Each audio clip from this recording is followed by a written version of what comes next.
2026ஆம் ஆண்டு துலாம் ராசிக்கு பொறுமையும் கவனமும் இருந்தால் முன்னேற்றம் உண்டு. காதல், குடும்ப வாழ்வில் நல்ல மாற்றங்கள், பிரச்சனைகளுக்கு தீர்வு கிடைக்கும், பண வரவு திருப்திகரமாக இருக்கும், கடன்கள் தீரும், சொந்த வீடு கனவு பலிக்கலாம், வேலையில் உயர்வுகள், திறமைக்கு அங்கீகாரம் கிடைக்கும். ஆனாலும் ஆடம்பர செலவுகளை குறைத்து புதிய நண்பர்களிடம் கவனம் தேவை. மன அழுத்தம் வராமல் தியானம் செய்வது நல்லது. பொதுவான பலன்கள். 1. முன்னேற்றம். பொறுமையுடனும் கவனத்துடனும் செயல்பட்டால் தொடர் முன்னேற்றம் உண்டு. பெருமை அதிகரிக்கும். 2. மன ஆரோக்கியம். நரம்பு சோர்வு, மன அழுத்தம் வர வாய்ப்புள்ளது. தியானம் செய்வது நல்லது. மற்றும் 3. அதிர்ஷ்டம். வெள்ளிக்கிழமைகளில் மகாலட்சுமி வழிபாடு செய்வது அதிர்ஷ்டத்தை அதிகரிக்கும்.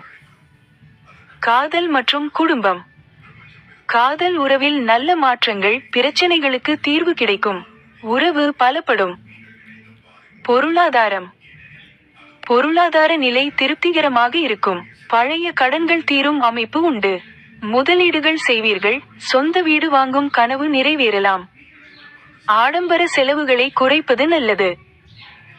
வேலை மற்றும் தொழில், அலுவலகத்தில் திறமைக்கு ஏற்ப உயர்வுகள் கிடைக்கும். செய்ய வேண்டியவை பரிகாரங்கள். தியானம் செய்யுங்கள், புதிய நண்பர்களிடம் கவனமாக பழகுங்கள். மொத்தத்தில் 2026 துலாம் ராசிக்காரர்களுக்கு முயற்சி பலிக்கும், மகிழ்ச்சியான ஆண்டாக அமையும் என ஜோதிடர்கள் கணித்துள்ளனர்.